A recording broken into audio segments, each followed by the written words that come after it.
Hello and welcome to BS Reviews. I'm Storm. I'm Brett. I'm right. And yes, I'm Rachel.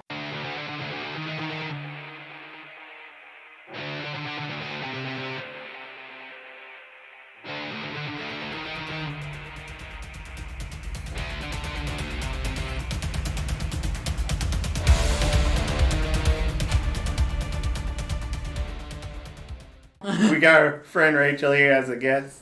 Yeah. And hopefully have you more often, especially over this series we've got you into. So we're reviewing Battle. Let's see. How do they pronounce it? They always say Alita in the trailers. Yeah. Battle Angel Alita. I always said Alta, but I don't know how to pronounce anything. So whatever. I'll assume Alita's a more proper pronunciation, because and then you could go by its a Japanese name, which is what, Gunham.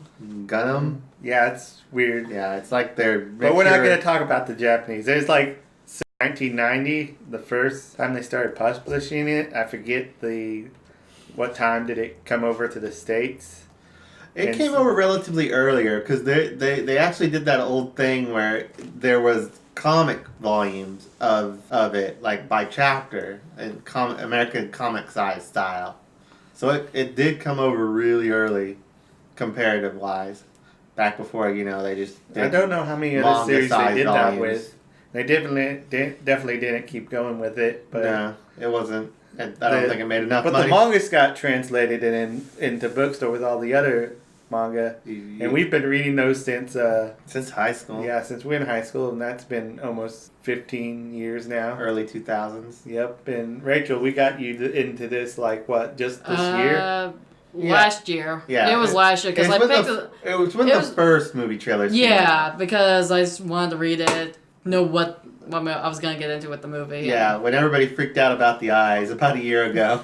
Oh man, yeah, the eyes. So the eyes are a little big. It's just like, yeah. And that's so strange to me and Storm, because when you read the series in a whole, and you probably picked up on this too, is that she doesn't get made fun of her eyes, because it's manga. Everybody has big eyes. She's got normal sized human eyes and about the same size what everybody else would have, because a lot of people there are cybernetic build. So, but it's really her lips that get made fun of. She's supposed to have the octopus lips. Pillow lips. Oh, yeah. So, the big luscious lips. Yeah, but, I mean...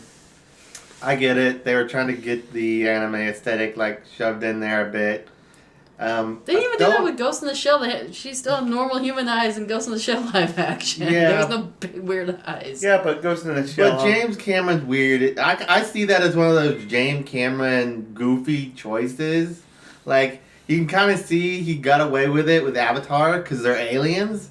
And aliens can look a bit weird. Yeah. So the aliens have big eyes and stuff compared to the humans.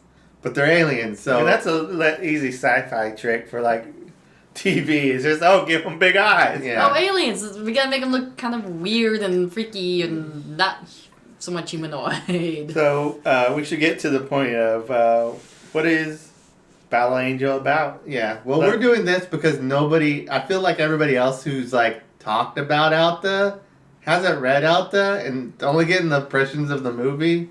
So we're doing that. We're picking up the slack here. Yeah, there's the word needs to go out for what Alta's about. The point is everybody should read Alta.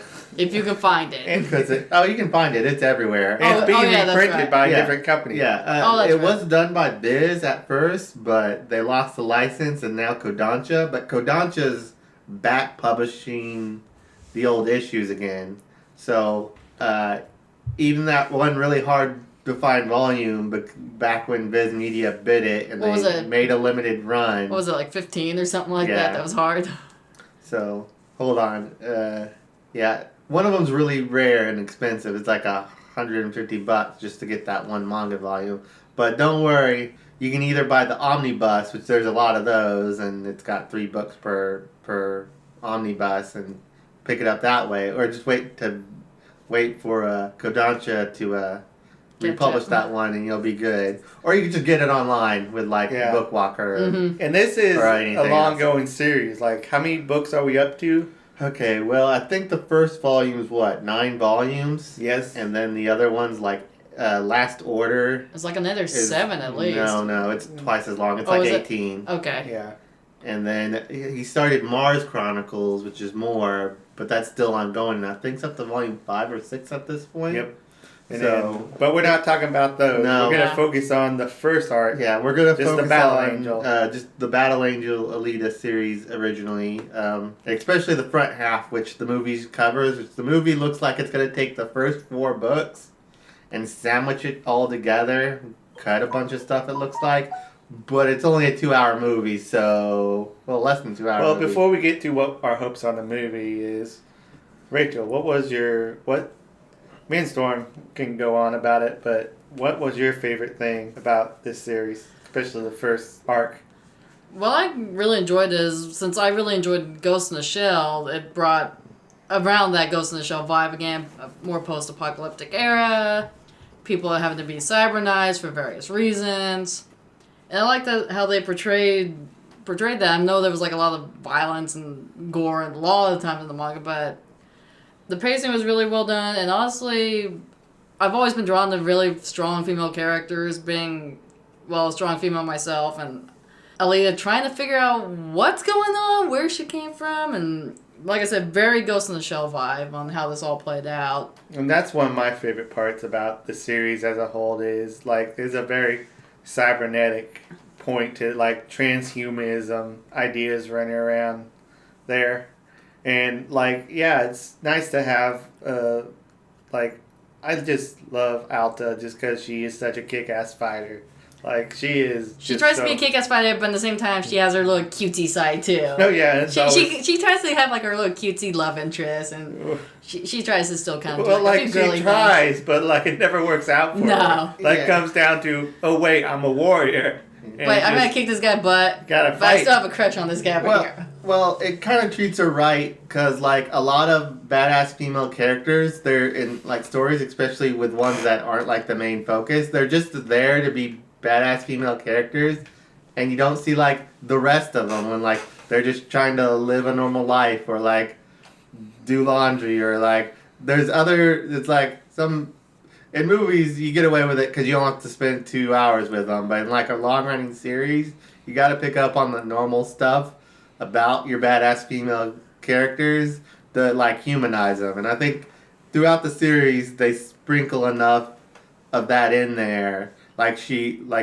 during one of the like end of the arcs, we pick up again where she's singing in a bar, just like for a while because like that's what she's doing with her life at that point, and it kind of humanizes her like in between like everything else that goes on. So that's kind of in between 2 of the arcs, isn't it? Where she's singing. Yeah. It's also she starts off early off and singing at a bar too in the first. Does she?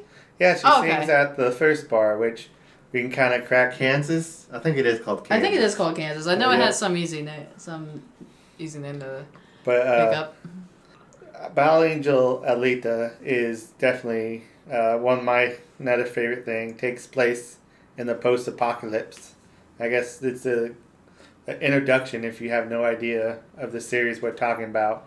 Battle Angel Alita is a series that takes place in a post-apocalypse world in a city known as the Scrapyard, which is underneath another city just floating in the air by like some kind of like pole that reaches off into space, and that's where the world. So it's definitely super Zalem, that's right. Zalem, the sea of Zalem. Yeah. I was thinking of Terraris or whatever the old Viz Media translation was of it, but I think everybody's finally gone back to just calling it Zalem, which I think has religious implications to it, which is why Viz translated it to something else. I never saw the OVA. But yeah, it's Zalem originally, so I think I tried to track it down. It's like really hard to find, even the OVA, even online. Oh, the Alta OVA? Yeah, there was an anime of this that's pretty much over the same arc, except I think it's only the none first of the arc. Motorball stuff, just the first 2 volumes.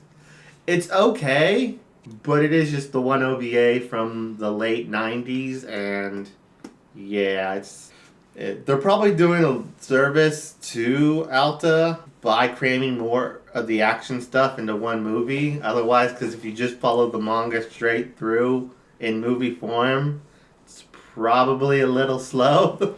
Well, there is a lot of dialogue in the book. Yeah. Like it when it gets to talking, it gets to talking. Yeah. It does that old Ghost in the Shell manga thing where it gets hyper descriptive of its technology sometimes, and it's like, yeah, when movies you can just do the show and don't tell thing and don't have to like describe. Like it does that thing, and it did this in the old Ghost in the Shell comics where it shows a piece of technology and there's either a breakout description or a page or something like in the back of the book. Little clip notes on the bottom. What that piece of technology is and how it works and what it does. It was also like little cliff notes like at the bottom with like a little star saying, oh, by the way, this is explaining back to what we had up here. So in case you guys don't always follow everything. Yeah. Oh, yes. Because there's just so much to read in some areas. So if there's anytime there's a concept of like science spewed out or like something that sounds like really like technical, there's that literally footnote at the bottom, which helps because you're like, what are they talking about? Oh, okay. But it's just crazy like that, that's for sure. Okay. But I kind of gave up. Let's talk about the first volume? First few volumes, because the first volume, and then we can go to the second. But those are kind of all one arc, in a sense. It's like the beginning arc. And then that beginning arc goes into what I guess is the rollerball arc. And like... Well, it kind of follows, if you like want to take a theme for the whole series, it's, how I break it down is a theme of self-discovery throughout the whole thing. So, like, that's how I break it down. So at the beginning, the first Alta we meet, I guess it's technically not a live Alta, because Ido finds her head and torso in a scrapyard and pulls her out, and she has amnesia. So you're basically newborn Alta there. She doesn't know anything. She has no memory. And yeah, it's kind of a cliche when stories start out with a character with amnesia, but I find that's a good starting point, especially for a world we don't know anything about, like the Scrapyard, or if you want to have the characters start at the same level of knowledge that you want the reader or watcher. Like The Walking Dead did this and as long as they have a believable reason for amnesia, if you just start your story and it's like the character has amnesia, why? I don't know. But Alta's like been buried in a scrapyard for years, so it wasn't like 1,000 years. It was a long time. We don't know the time frame. No, but it was very long. Yeah, it's a long time frame, and I think The Walking Dead did it too. It's like, well, the guy got shot in the head somewhat, so that's why he had. So like, as long as it's justified for amnesia, I think you're okay with the starting point there. So Kid Alta, I think, starts off very short because. He builds her a body out of random parts he finds. And that's like our kid version of Alta. She doesn't know much of anything. She just walks around in her made-up body. Trying to get used to what happened. Yeah. So learning about the world. There's some info dump from Ido to her so we know where we're at. We're in the scrapyard. And the reason why he's able to give her a body is like, even though it's a post-apocalypse, it's the post-future apocalypse. Yeah. So we've made like, there's hooking up cyborg parts is like no problem for us anymore. And there's so many of them laying around this scrapyard. You can like pick them up, but Ido is smart enough to know how to like fix them and put them back onto people. Yeah. He's a cyborg doctor, in fact. Is he cyborg? No, he's not a cyborg. No. He's actually... He knows how to work on it. Yeah, so he's actually human, but he knows what he's doing. He's working. Well, everybody's human, except maybe towards the end we'll get some question into more of that, but that's not the beginning. We're starting there. But everybody's human. It's just this level of like people will have treads of wheels or like very like awkward robotic bodies, and then you'll have people who are running around and they're trying to keep their flesh on them. Yeah, all their organs intact. There are people who also like will rob you of your human body parts. So like if you wanted a new arm, they'd be like, oh, I'll just take her arms, and they cut them off there and you put them on you, and they're like, new arms. Like, it is super crazy of what they're able to do. Yeah. But that's the scrapyard, and it is what it is. It's just everything that falls into what they see as this like perfect city in the sky. Just everything from there falls to scrapyard. Basically, the scrapyard's a lot like the slums, and where just one big slum, and yet the scrapyard works. It really for the city. They send stuff up, like supplies and stuff. And Kid Alta does last for just a few pages, but when she starts figuring out what she needs to do, and because at first she thinks Ido's killed people for their parts for her. Yeah. And that's not true. I guess we'll avoid that spoilers because that would, I guess, be in the movie. Oh well, the movie will be out, and then we'll come back after the movie and review the movie. But it turns out she was wrong, and he was just bounty hunting. And during the scuffle in that, the person tries to take the Alta hostage, and then she like automatically basically start using karate moves, so she did not know how she knew how to do this. Yeah, she uses, I think it's called Panzer Colts. Panzer Cougar style or something. It's something like that. Panzer Colts. It's basically like a dead karate style that nobody knows anymore, except for maybe a very few and select few people who actually remember it. It's considered martial arts specifically designed for cyberized people. So,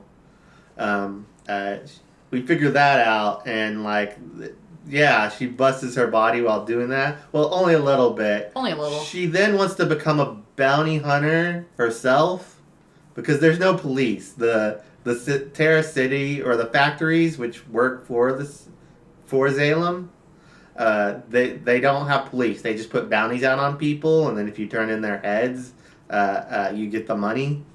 So she wants to become that, and Ido doesn't want that, and that's.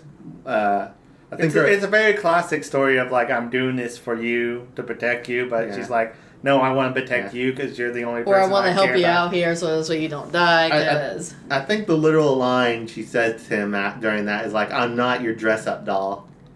So I think it was something along that line.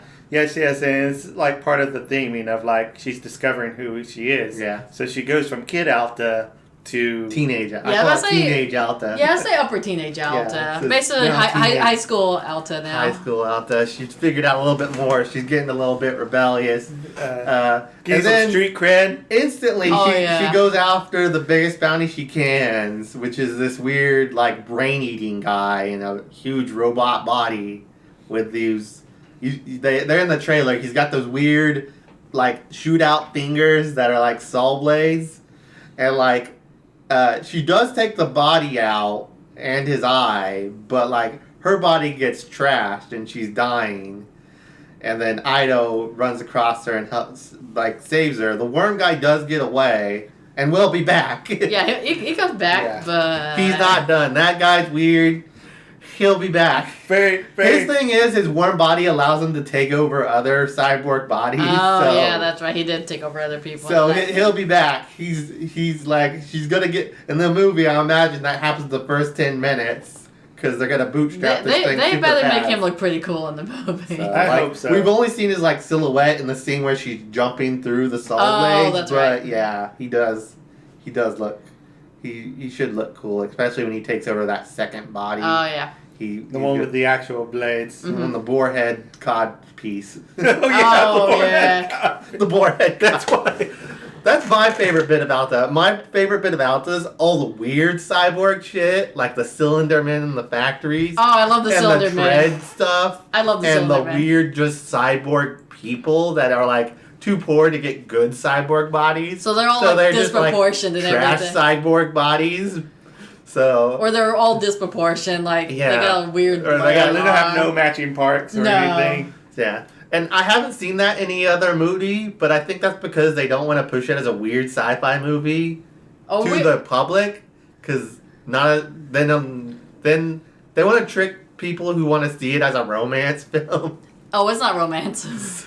Well, they weren't gonna get to the romance because that's the kind of that's still old. That's to come. But that's still teenage Alta. Yeah. But so she gets that body out wrecked of her, and is Ido finds her, is well, I gotta save her, and then if she's gonna be doing this this fighting anyway, I better give her the best body I have to fight in. So like the backstory of Ido is he's been doing this cyber stuff for a while, and he's actually explored and found, like, he's got like a sub basement of his, like, the secret robot stuff. Yeah, secret robot lab. Yeah, it's secret like, robot lab. everything that's too dangerous to put on people, I just shove down in here so nobody will misuse it.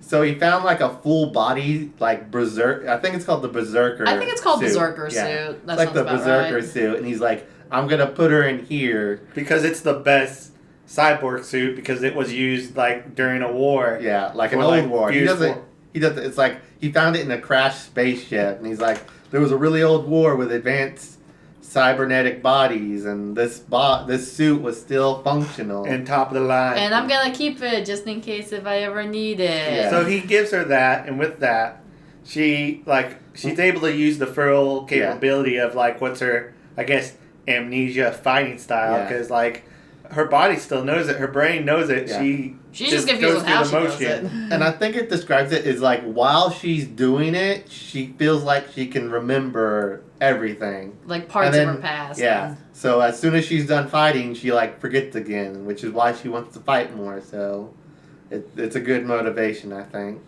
And then like, so really, she's doing this for herself. She's not like doing it for like, I want to stop evil or I want to do this to make the scrapyard a better place. She's really just fighting for her own.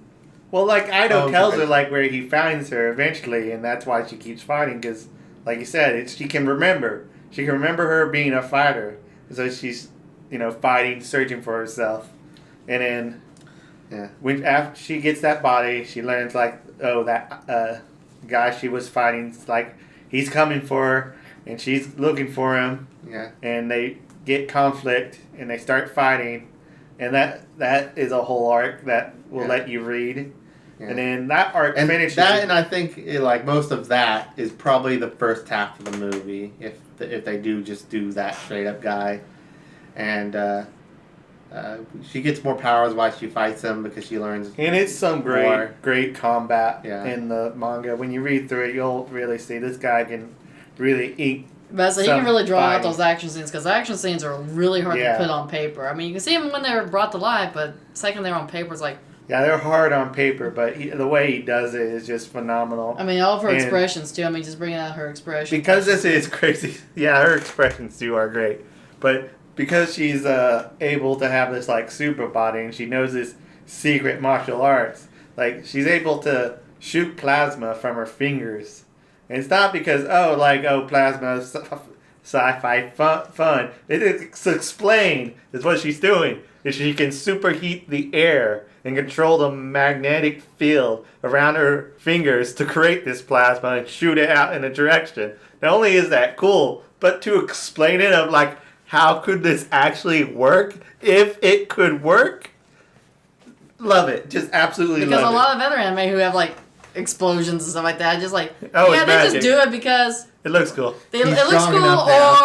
or they're from like another planet, like Dragon Ball Z. Like, oh no, they're like weird people, so they can learn all this crazy stuff. So normal people really can't learn this. Yay! Yeah, it's just, but they like everything. Like if there's something weird, but there could be an explanation for it, he will explain it. Oh, And yeah. that's where you'll get like Bee missiles. the bee missiles. Yes, it's gonna be big missiles. We'll get to them later. Nah, not for a while. No, Yeah. but there are bee missiles. There are But bee missiles. even this early, we get that little plasma fingers and beam, and that's phenomenal. We'll save that fight for the movie or for your reading. It's gonna be great. All right. So after fighting him, I think like he's done with, and then there's a short break for her where she doesn't. She just goes around and just does her work. Yeah. Yeah. Basically And, does and then Alpha stuff. we enter the phase of like still teenage Alta because she's like still an adolescent at this phase. I think of her development, but like I'm still saying she's high it's school Alta. the Hugo arc. It's now the It's It's now the love arc. Yeah, it's the love arc, which you think in the middle of an action series, most love arcs usually don't go anywhere, but I think they really They did They did a good job of making they this they flow. do it in a way I think that develops Alta. It develops out the good way, and it also develops the Yeah. world in Yeah. a good way. You not only learn about Alta more, but you learn the situation. How the in factories the are scrap related, how Terrace is related, how the like underground organization of the scrapyard's relationship with both the factories and Salem. So there's a lot there, not just like Alta falls in love and like it goes bad, because of course it goes bad. Yeah, it's anime. Love always somehow goes this bad. is a post-apocalyptic series. Of course, love is a tragedy. Yeah. So we'll save you that tragic story for your own reading, but I think And for the movie. Yeah. and for the movie, because There's no other way to end that. If they retcon that, I will be solely disappointed. Yeah, so like, and it's treated like a first love too. It, like as I said, humanizing Alta throughout the entire series is something really good. Yoko Taro, the authors, I think pretty good.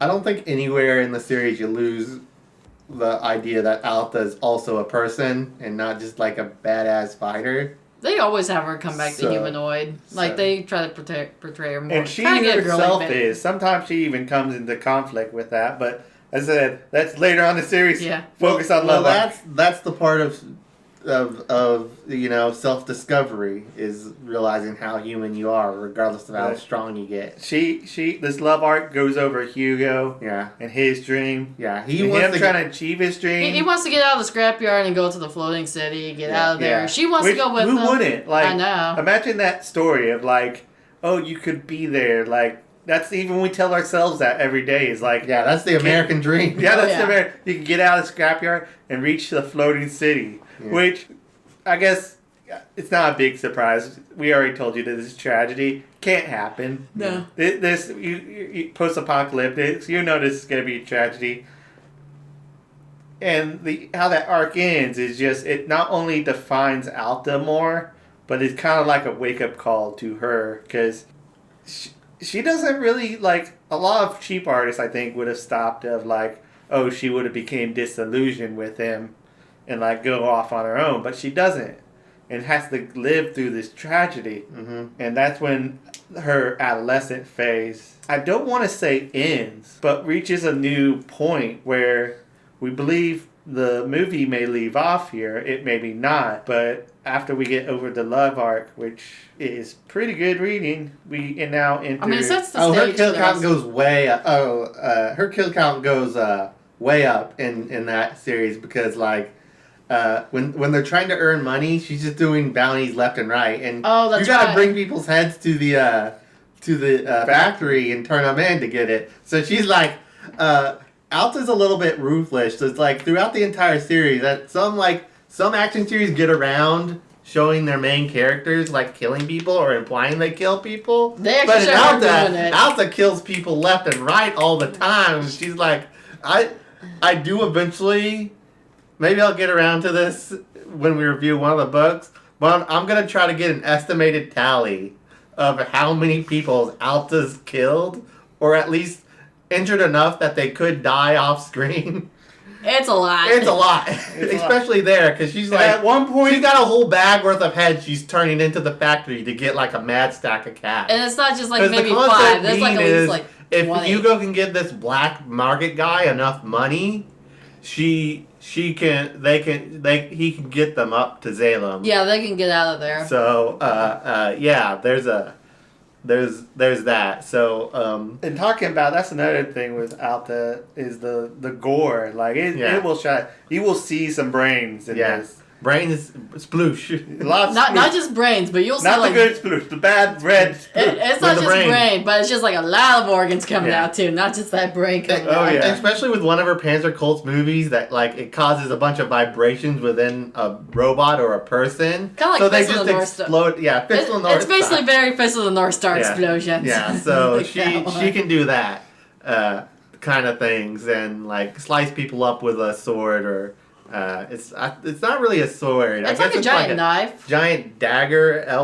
It comes out. It's hooked onto her arm. Yeah, it's hooked onto her arm in the Motorball arc, and later on they change it into like on a spear like thing and stuff. So. Oh yeah, they do change it to the spear. So she Alta's ruthless in some cases, so yeah, that's always interesting. It's called Never Catch Her on a Bad Day. Yeah, Never. Don't make it Alta will kill you. Unlike like Goku, which will beat up a person and they become friends and later. then become friends. Alta will straight up murder. She's like, I want to become friends. She's like, I need your head, so you're gonna die. Before you kill her, she will kill you first. Yeah. It's a good rule to follow. It's like the one bit of the movie where it's like the trailers I'm really worried about is like in Kansas when they first go into Kansas and it's like, hey, we're gonna go after that really big worm guy who wants to help, and it's like they're all giving her sass because it's like bounty hunters don't help each other. You go after your own bounty, and like it looks like in the trailer she's gonna give a I stand up to evil speech, and it's like Alta doesn't stand up to evil. She just beats them up and throws them out of the bar because they annoyed her. Oh, that's right. They annoyed. Yeah, not because she had a thing against evil or anything. They just annoyed her. So weren't they also trying to hit on her a little bit? I can't remember. Not for very long. That No. doesn't last very long because Alta kicks your Like ass. I said, that's why she got annoyed. She's like, stop hitting on me. You guys. She's cute, but then like she's very intimidating at the same time. Yeah. So like later they respect her because she is a good bounty hunter. That's like at the very beginning. It's like, oh god, that girl just kicked my ass. As I said, she fights for herself. She doesn't like do it for like a bigger cause, except for when she's fighting it for Hugo. But yeah, the Hugo arc goes bad for her. I think we'll skip over most of it, mainly because that's probably the meat of the movie. And probably, especially the first part of that movie. That's probably why they focused on him, because that's probably the easiest part to adapt. Out of everything the Hugo arc's probably the cheapest to adapt. But it sets the whole story for what happens next with her. So that's that's basically, after that is basically the end of Innocent Alta. That's the end of Innocent Alta. Yeah. I mean, I think in the Motorball arc, we're still at adolescence, but we're like late adolescence Alta. When she's doing Motorball, so whatever happens to Hugo happens, and then she goes crazy. She runs away. She runs away. Ido can't find her, and we start that chapter with him searching for her. And Yeah. before we go on, I'm gonna stop and save the audio so we don't like lose all of it. Yeah. So insert break. Commercial break. Now, have you heard of Being brand new, of course, we have no ads or Patreon. Just enjoy the show. Thank you. Okay. And we are back. All right. Thanks for listening to our Blue Apron ad, I guess. Yay. Or whatever. All right. So we're gonna start with what the trailers have shown is a little bit of Motorball. Yeah. This is the third book, and this is where shit gets good. Motorball arc is where all the awesome stuff is. That's where it definitely starts really picking up a pace, big time. When we're now in the like 20s, yeah. Alta's like in her 20s. In her early 20s. Talking about where it gets good, I really feel like reading up to here, like if he was not gonna get picked up, like as a writer of this series, it would have stopped. Like it would have been the end of the last arc would have been the end of the whole series. Yeah, it would have been like, and we end with the. He would have been getting paid for writing more manga, but did get picked up. And so continued writing. Yeah, right. I'm not saying the first two books aren't good and there's not good bits in there. It sets the story for what we need. But that's all build up, I feel, to Alta being an independent person that doesn't live with Ido or need a love interest. This is where she finds herself, and she finds herself by first losing herself in a violent sport called Motorball. Like, well, how would you explain? Basically, roller derby and maybe like a basketball thing where they're passing the ball back around, but it's basically really intense roller derby. I would say the most closest comparison is roller derby. Yeah. Because there's no teams. You're all running individually. So imagine a death course, like a racing track, because that's what it is. And these people with the cyborg bodies have attachments to make them go faster. So they have like extra wheels and like generators to make them go faster. Giant turtle body. Yeah. And you could be, and on this death field, you're allowed to fight. So you got also people who have weapons. And I don't think there's any projectiles allowed. I think projectiles are off limits, but any kind of like like chainsaws, anything like that, like any knife, close chainsaw, combat. all melee weapons are allowed. Basically, ranged weapons, no. This is where Storm gets his favorite blade, which is the Damascus steel blade. Yep. Yeah, yes, that's that the iconic thing. blade you'll see her throughout the rest of the first series. It changes form a couple times, but it's the same blade. Yeah, but she's really trying to lose herself and forget her past love pain through this sport, and this is where her body count goes up again because you can straight up murder people in Motorball, and nobody cares because everybody and people love it. It's a blood sport. It is a blood sport because the Scrapyard's a shitty place, and blood sports how you distract people. So she works her way up the league. Ido finally figures out where she is by saving a girl. And that girl's like, oh, I've seen Alta, and she takes him to the Motorball sport, and he gets plugged into one of those VR things where you get to be one of the Motorball people, and he sees her in that sport, and she doesn't want anything to do with her old life, so she kind of ignores him when she does run across him or see him for a bit. The girl he ends up saving ends up being the main champion of Motorball. No, she's the sister of the Motorball champion. Yeah, you're right. She's the main. Yeah, she's the sister of the main champion. Which I actually really like her. I thought she was a lot. He's kind of doing a crap. She is fun. Yeah, she's great. She's an airhead, but she's great. She's pure. She's a cinnamon roll in this bleak world. But you need a little bit of. You need that. The story's dark enough. So you need this little lighthearted girl to kind of have a little few light points. And but her brother's also a big part of that because he did rollerball. One of the reasons is to protect her. He's like, oh, if you're wealthy, powerful, strong, and in this, you can create a bubble of peace around someone. And you can protect your family because nobody's gonna mess with you, so nobody's gonna mess with your family. Yep, but so he joins basically. Oh, and one more thing before we move on is Ido is also supposed to be he is a bounty hunter. He's brutal because he does bounty hunters to clean up the place, but he also needs that money to help out so he's not totally a moral paragon, but he's definitely closer in that spectrum because he's let's get rid of some bad people. Oh yeah. That's his kind of justification, and he kind of has a need to do it, but he's kind of supposed to be moral objective to the violence. So when he's watching this Motorball, he's oh, it's horrible, look at this brutal sport. But as it goes through the race, he's loving it. He's yeah, go faster, more violence. Honestly, this is awesome. I would go watch a Motorball sport. I'd go watch it. I would too. I mean, that one person's yeah, I caught a leg. I mean, I would be if we could remove the actual death, if we could just get him to severe injury. I would be for all Motorball. Well, some of the kill count can be hard because, as long as the brain survives, some of those people can just be plugged back into another body. Oh yeah, in that sport. We forgot to explain Alpha's situation in full. Why she was able to be saved in the first place is Alta. She is just a brain and a brainstem. That all the rest of her is 100% cybernetic, and that's a big deal to Alta because she's yeah. Am I even human? The only part of me is the brain. But that's true for many people.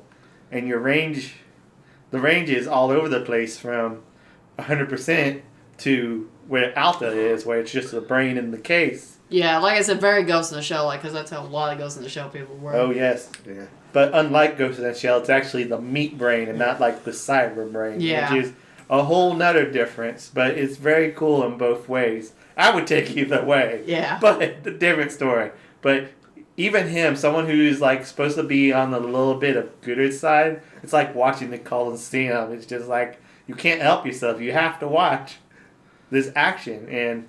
But he finds out that they're and then Alta's in a new body too. She's in her Motorball sport body. Oh, that's right. She did get a new because she got a couple of maintenance guys. That big spider arm, octo arm guy. Oh yeah. The fat, chubby Doc Ock mechanic guy. I like that guy. Her berserker body, the manager took the berserker body and made it more agile for the motorball. No, he actually put it in storage, and in fact, he actually hawked it for money for the motorball stuff. Oh, that's right. Which we figure out later because after all that's Alta's like, oh, he hawked the body. We don't know where the berserker body is now. Whoops.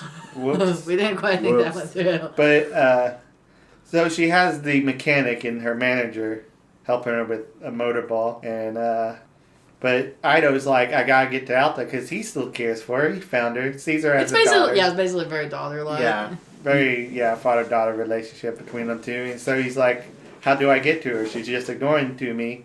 He decides to help the champion, because even though the champion's the champion, like, he has problems. He's doing this sport for so long.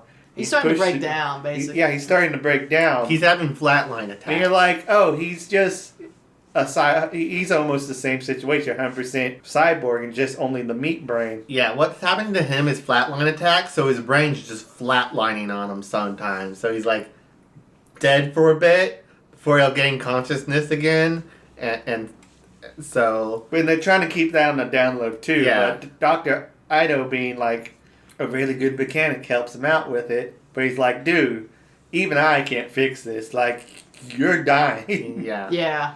But before you do that, I can make you last a little longer if you'll help Alta. Because she Alta, when he finds her, just was in her last match from going from, third league to second league. So now she's going to be entering she was in the, low minor leagues. Yeah. And, right when he finds her, she's basically graduating. She's finally got a sponsor to put her up in the second league. And when you're in the second league, you're allowed to form a team to take on the champion. And, that dude wrecks stuff. He's got these, martial art that use, spiral arms that just wrecks everybody. He's also just a really good racer and, super powerful. I love him because... I like the champ. I thought he was well done. His sister was great. Yeah. I would say, it's treated kind of like Alta's... Especially when they're fighting, it's like Alta's second lover, kind of. But not like a romance story, just in they're both very good at fighting, and they have the same type of will of they can push back through their current level and past it just by their both force sheer's will. Basically, and she learns that from him. It's basically that respect, love. I respect you, you respect me. We're pushing the same goals. We're very similar. Yeah. In fact, even later in the body, she's like, I learned how to push past my current limits from that guy. I think, because he realized that. Because Ido's like, oh, help Alta, get Alta back to me. He's like, first, okay, you help me, I'm going to help you. But as he looks at Alta and interacts with her even from the very onset, he's like, I don't need to save Alta for Ido. I need to save Alta for myself. Because he's like, he understands it's like, oh, you are searching for yourself, and I need to help you with that. And Alta is like, oh, I want what this guy's have. How is this guy Because she's currently on a all together? Because Yeah. I want that. That's what she's searching for. Doesn't he have a Kai or something like that he teaches her how to use, or is that somebody else? No, he learns that Kai stuff from his master. And then he kind of teaches her.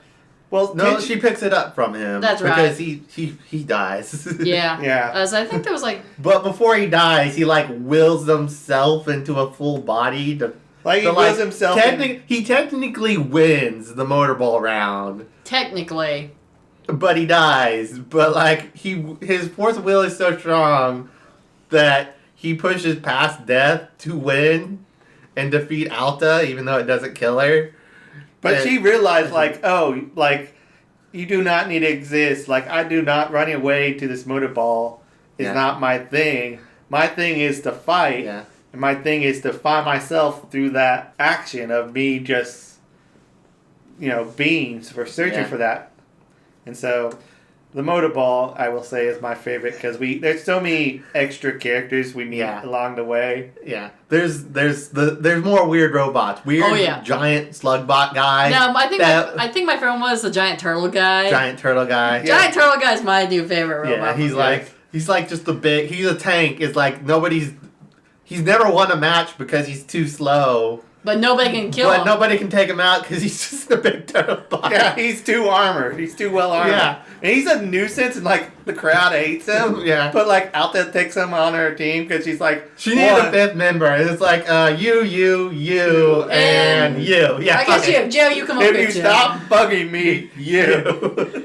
But well, you're gonna be our tank. So And he's like, yeah. you're gonna be our tank. You're gonna slow down the people, and yeah. It's like she needed a fifth member, and he's like, well, the one robot mentor guy that I took the 99 number for her because he became my buddy, and we're like, there's no official teams, but there's like considered teams of people who commonly work together because they either train under each other and stuff.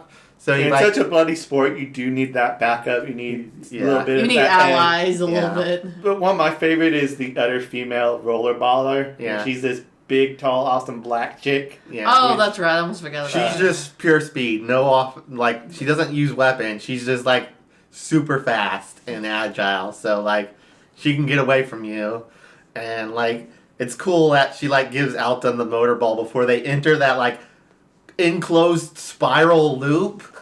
Like here, Just the flavor on Alta. Just be like, oh, you think you're good and fast? I'll show you good and fast. like here, you take this. I'll give you a 5-second head start, and I will take it from you and exit it with it. Yeah. And she does it, and Alta's just like, Oh yeah, I like this. I like this bee. She's, doesn't So- she join her team as well? yeah, it's the 5-man team is Alta. That I think they like call her the Silver Flash or whatever they call her.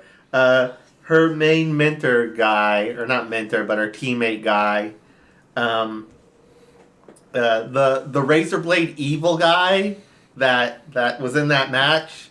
Oh, yeah, he's like all a solved. humanoid, and then like the rest, his whole perimeter is like a chainsaw. Oh, that's right. He is a giant chainsaw. and he's like, He's mad about it, but he's not gonna say no because he'll have to go against the champion, which is something you're not gonna do. yeah.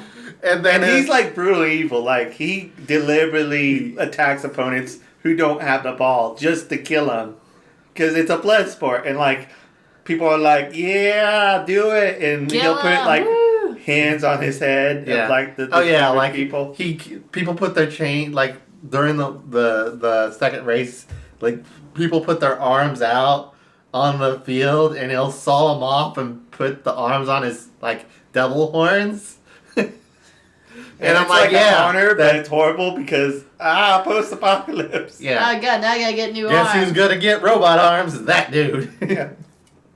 Why? So- Because he's like, here, dude, take my arms. I don't need them. Yeah. I'm a big This fan. place- And then Anyhow. the fifth person against the champion's big slug bot, because he's like, he won the motorball match, because the funny bit about that whole match is like the ball goes out of bounds when Alta and that silver chick at the very end, I think it goes out of bounds, and the slug guy is just getting around because Oh, that's right. the match is over when the ball takes 3 laps around the court, not the person holding the ball. So like the slug guy is just barely finishing his first lap, and the ball goes when it's out of bounds, gets re-put at the just before the finish line. And the slug guy is just finishing first lap, so he like picks up the ball and crosses the line, and that's when the ball goes over the third line the third time, and like he technically won. Technically, yeah, man. And it causes a riot because nobody put a bet out on that guy because nobody ever bets on that guy. I'd be the one person who would bet on that guy and like, I just made bank. Yeah. So whoever did, if anybody ever did put a bet on that guy as a joke, it's like, here's $1 on that guy.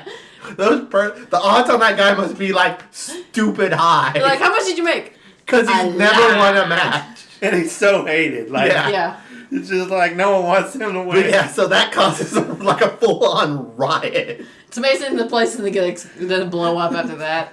Because that guy won. It's like, how much you make? I made over $1 billion because I bet $1. I went. Chips. That's what the currency costs. That's right. Everything's in chips because they like look like old computer Yeah. chips and stuff. Well, it's in like a card form too most of the time. Yeah. Like it's all there's a elusive currency. Only Well- the factory you can use at the factory. Yeah. So it's company but money the factory too. owns everything. So Yeah. Yeah. So, but that's That's the Motorball arc. It's where all the good stuff is. That's why I think they shoved it into the first movie. Well, it's your favorite part for sure. Because it's like, if they just did they're not getting it. Okay, so now that that's over, the Motorball arc's the only thing they ended. She learns how to be a better Fighter. person and fighter.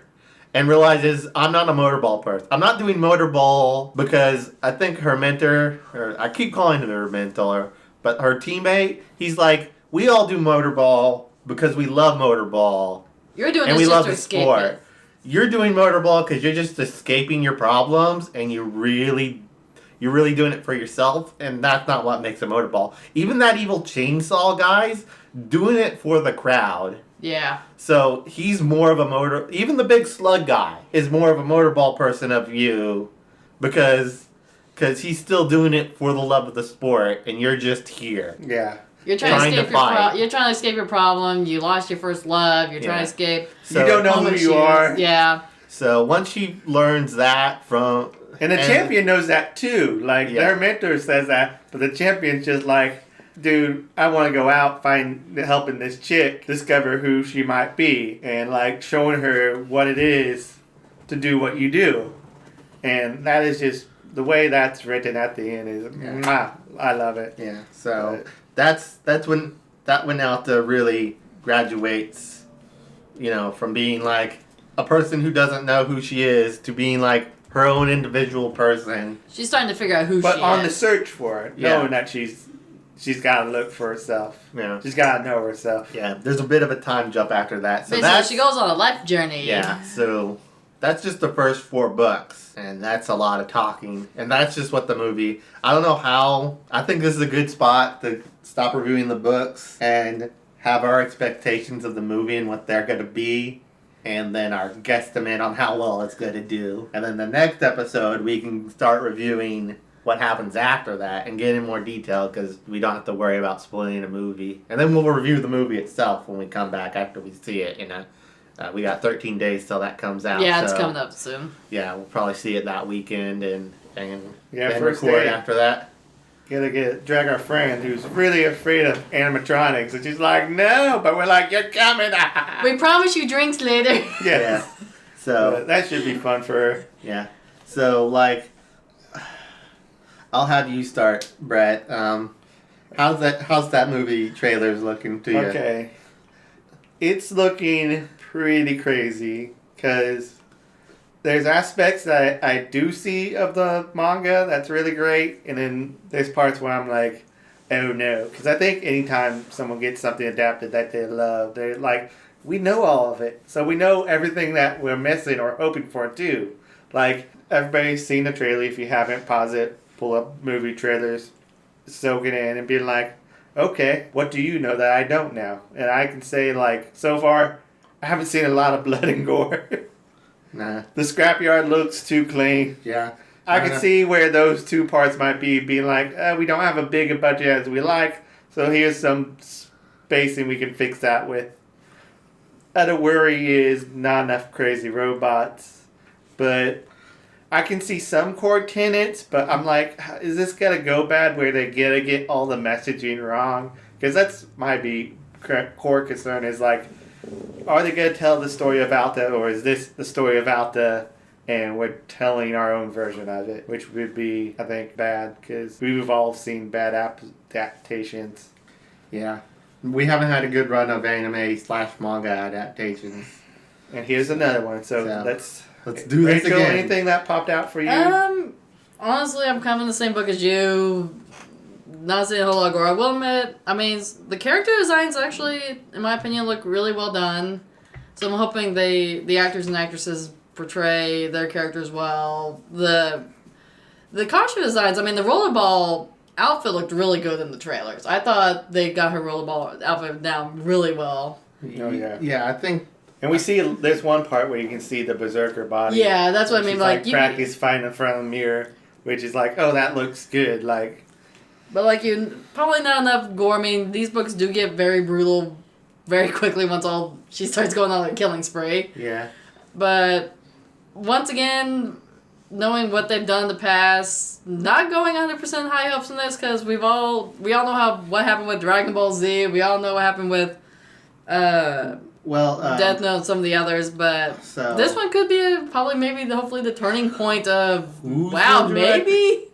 The director, I think, is the same guy who did Avatar? No, that's James Cameron. And he was going to direct it, but he got busy doing Avatar 2, so now he's just the producer, quote unquote. I know they got somebody really big, though. Robert Rodriguez? Was it him? I can't remember. I know they got someone really big, Hold on, though. Brett. Look it up while I say my bit on it. I do know they got somebody really big to do all the music behind it. That's been really big in the thing. So the music should hopefully be very well done for everything, for the movie, and bring out all those elementals. I'm hoping that since it's sci-fi and studios and directors usually know people don't go see random sci-fi movies, The Matrix is like the only exception. The Matrix got really big, and that's like the only sci-fi movie where it's like it got big. Everybody liked it. It got big, but at least enough people liked it that they made more of them. But then after a while, the movies just got worse. But typically, sci-fi movies do not do well. So I think that's why the trailers are probably just editing out the weird stuff, except the Motorball, because it's just cool and you can sell people on action really easy. Oh yeah, action scenes like wait, that girl's got a giant blade. Right. I'll be extremely disappointed if I don't see the Factory Cylinder Man or any weird robot people. Yeah, you were right. It was Robert Rodriguez. Okay, good. He does good. He does violence good, which is why I think the blood's there. They're just gonna cut out for the trailers right now. They just don't want to spook people off with the weird sci-fi stuff in the trailers so they can get a few more people in the seats. And I know they had early showings and people are reviewing it now, but I don't want to see them now just so I don't prime myself for the expectations that they have it. Then people reviewing this, I mean, how many of them have read Alita or anything and know what the base manga was about? Yeah. Because I know a lot of the characters behind it actually had to go probably read the manga or read the bases behind it so they knew what they were going to get into with these characters. Yeah, I don't know. It's definitely popular enough to keep on the bookshelf, but it's not Dragon Ball, it's not One Piece. It's a pretty obscure sci-fi series, I think. Yes. It's one of those ones, if you know it, you know it. If you don't know it, you probably won't know it very well. Yeah. It's not one of those big titles that everybody knows. Yeah. So, you're right. The Scrapyard doesn't look scrappy enough, but that's probably a budget thing. Creating the full Scrapyard as it would be in the manga would be really hard to do. Would be super expensive. Then you need like Blade Runner. That you CGI. There'd be have to do like a lot of CGI. Because James Cameron has a lot of pull to get a lot of money, and he has a lot of money himself. But there's still only so much money you want to spend on this project. And he's got to be a fan, because I've been reading he wants to do this series. He's been wanting to do this before Avatar, and I don't think anybody expected Avatar to get as big as it did, and him having to, because he was going to work on this before Avatar, but then he didn't get funding for it. The studios only approved Avatar, so he did Avatar, thinking, okay, that will make money, and then I can do Alita. But then Avatar made so much money, I don't know why. And James Cameron's not my favorite director anyway, so that's my beef. He's alright, but he's just meh. But I'm glad Robert Rodriguez, he passed it on to Robert Rodriguez, which said he read it too, and he's pretty good at doing gory stuff. So I imagine it is in there. At least the people behind it. Is it rated PG? What they rate this movie actually? Because they've PG. It's got to be at least R for this one. I think it's America, so there's not a lot of sex stuff in Alta. I mean, maybe PG-13. There's implied sex stuff. PG-13. Okay, PG-13. There is room for blood for that, because this is America. Yeah. And we're fine with killing people in our PG-13 movies. And Alta doesn't have, like, full-on sex scenes. No, you really don't see her. Now, there is prostitutes, and there is, like, a lot of, like, especially in the exposed breasts and stuff like that. But we can edit around that to and get a PG-13 rating. And it's to fill out the world, too. Like, there is prostitution dens and people looking for the escape. There's Because that's robot prostitution dens, Yep. the weird cyborg people. Because You don't That's go the in on it, confidence. but you see neon signs so it says robot ladies, XXX. And I'm like, that's a weird place, but okay. I mean, everybody wants them, so, Yeah, so- why not give it to everybody? So, yeah, so, like, but there's no, like, full-on sex scenes that they have to try to edit around and still get There's a really PG. not a whole lot of kissing either in Alta. Yeah. There's some kissing, But but not a whole like lot. that won't get you an R rating No. or an X rating. So like I can see where there's a lot of violence still. Like they don't have R levels of violence, which is Nah. a shame. And you think with Deadpool and the other R movies doing as well they did, they tried to lean into that as an R movie.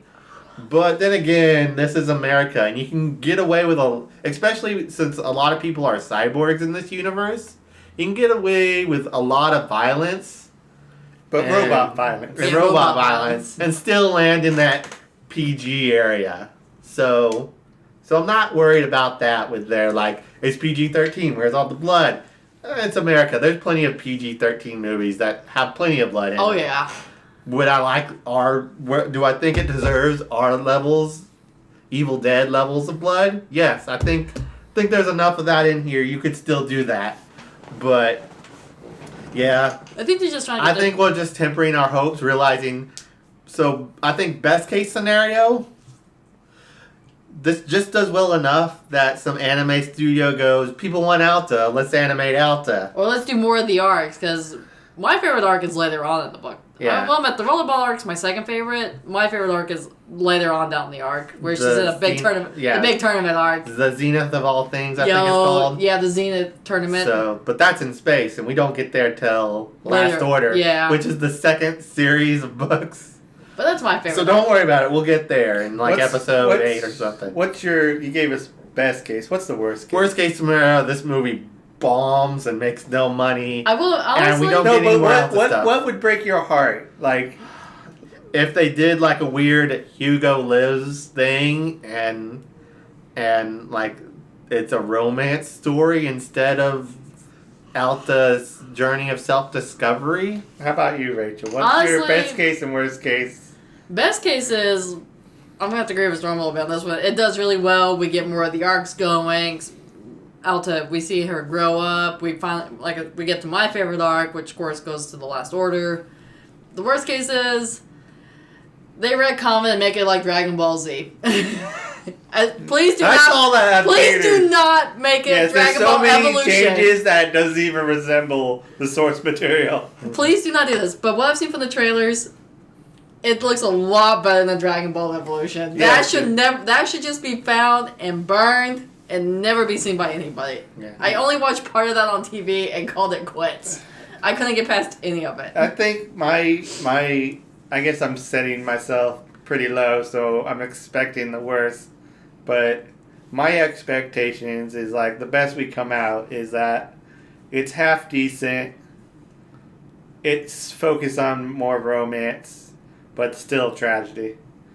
And the best we get out of it is there's really good combat, because that's one of my things I see in the trailer is you see slithers of combat, and they're like saving it for the movie because that's their selling point. But like you can see slivers of the trailer of like, oh, there should be a couple of good fights in this, and that's probably will be the best of it. Worst that happens, I'm thinking, yeah, they drop the whole narrative and there's not as much fighting, and it's another like Dragon Ball Evolution situation where it resembles nothing. And I'm sure I will come home and cry about it, and then probably read it and dream of what could have been. Yeah. But So if to end this last part, definitely I think people should go see the movie, because even though it may be a crazy movie, us getting more movies like this of like adaptations of stuff that isn't in the popular Basically, not zeitgeist, Marvel, DC, Yes. that whole genre. like it's still good to support that, unless it is so trash that it's like no one goes. But I'm trying to avoid stuff for the movie, so I'm going to it as empty as possible. I forgot to sign up my phone. I told you to do that. I didn't either, but nobody calls me, so I'm good. But if I was gonna, let's all go around. I'll start. If I was gonna sell them on the manga series in like the shortest possible way, I would say, hey, you don't like reading, like, you don't think you like reading manga, but you're really into sci-fi and like stuff. Here, start with this manga series. No, I promise not any weird like anime tropey stuff. There's a few of that in here, but this is all sci-fi and awesomeness. Read this. That would be my pitch to picking up the series. So if you're into Alta, that's my pitch. Rachel? For me, to help pitch it, basically, if you watch like Ghost in the Shell or anything along that line of cybernetic people, Alta would also be right up your alley. Because me personally, Ghost in the Shell is still one of my all-time favorite animes, and Alta basically had that same genre I'm into. I'm much into a lot of, if you're also come from a female standpoint, if you like a lot of strong female characters, which I know anime has a lot of them, but they also don't have a lot of them. This one's a good one to have, like one of those really strong female lead characters who we all kind of relate to that. Like, we're trying to find ourselves when we're teenagers. We have those first boy crushes, and then we kind of go off the deep end when something happens, and then we go off and try to re-find ourselves. So, coming from a girl's point, that kind of what a lot of girls went through, and like I said, if you like Ghost in the Shell, Alta would be right up your alley as well. That's really, like... And, yeah. I really like that, because, like, I guess maybe as a boy, I'm just like, this is like I'm taking in all the awesomeness of, like, yeah, kick ass, and look at all the score. And then, like, for you, you're like, oh, this was maybe a little bit of me. I went through that. And so that's just really awesome. That's a good part about that, which is why I like defining Alta in her like phases as she goes throughout the series of what part of her life she's in, and that's one of my bit is like the journey of self-discovery. Alta is my favorite part, but there's also a lot in here. Like, this isn't just surface level action or surface level life journey stuff. There's some heavy philosophical themes buried in these books of different philosophies and brought up. Oh yeah, all the with time. notes. Yeah, with notes sometimes. Especially when we get to the last order, like, a lot of philosophy. What's it really mean to be human, or to be a good person, or who are you? And that's buried deep in these books. Even with the villains, the worm guy. The worm guy's philosophy was like, I was nothing. I was an abandoned baby left in the sewers of the scrapyard. So he's at the bottom of the bottom of the bottom down there, and he got that weird worm body from a nutty science guy, like the mirror opposite of Ido, and he's like, I am just gonna consume things for my own pleasure because, like, I want to, I need that, and like, it consumes him, and that's why his worm body is the way it is. And we can't talk about that other scientist, because that's spoilers. next time. Yeah, if we're not talking about the movie next time, we will get into that, because that comes into play. Yeah. Even in these first 4 volumes, we just see like a silhouette of that guy. And it's like, we get his name from the worm guy, and that's it. That's so, like... Let's just say, yeah, be crazy. So, like, if you're like, I like really, and Ghost in the Shell does that too, where there's philosophical linings in there. It's just, you gotta really want to read it and get it. But if you want to just read it surface level and get your action and gore, hey, that's here too. So, yeah, go read Alta. I think this is the end of the podcast. We're gonna have an email. What was that email? If you want to BS Reviews. BS Reviews. Well, we'll put it in the correction on the email. The email is bsreviewstuff@gmail.com. Please send all your stuff there, please. Thank you. The description of the YouTube or SoundCloud or wherever. Since this is a very new podcast and we're talking about Alta, you said that we got 13 days till it goes out. Yeah. Anybody who catches wind of this, just spread it around. Yeah. Anybody you know to send it to, just throw it to them. Because we only got 13 days. It'll probably take me a day to edit. If we only got 12 days, just get it out there as fast as you can. Because Yeah. I will say they're wrapping up PR for this movie. I'm glad, but it's just like everybody's like, "What is this?" Yeah. Well, this nobody knows who Alta is. We need Not to really. tell them. Tell everybody who Alta is. Send it to your parents. Send it to your friends. Send it to your old college lover that you don't contact with that broke your heart like Who Alta. lives like 3 states away from you And now. then send it to them so they'll go see this movie. Or at least know, like, Or if you okay, don't see the movie, but this Alta manga sounds great. Yeah. I'll read it. Yeah. Because, oh man, it's a phenomenal read. So, yeah, and also send us your thoughts on Alta. We'll go through them and maybe read them. I don't know if we'll have like a section in the beginning of like, being like, here's what our email from people beforehand. But we might read them and, like, talk on them. Their too. own sub-episodes, like email episode after this episode. Might be its sub-episode. If not, we'll just keep going because there's still so much Yeah. to talk about. So we might be before the movie, Yeah. after the movie. We'll see. So You'll have our opinions about everything. Yeah. yes, Thanks for being our guest star. You might come back. I'll voice my opinion about the movie, too. Yeah, you'll be here at the movie. We'll probably get our other friend, see if she'll do that and tell her thoughts. Oh, I Which will already be know- neat, because I gave I her already know her thought. It's called Stupid Creepy Robot Eyes. Stupid robot eyes. Yes. Yeah, bad. Yeah, okay, yeah. That's yeah. her one thought. See you all after that on the next episode where we'll either talk more about the manga because we'll record before the movie or we'll be talking about the movie. Whichever happens first. Yeah.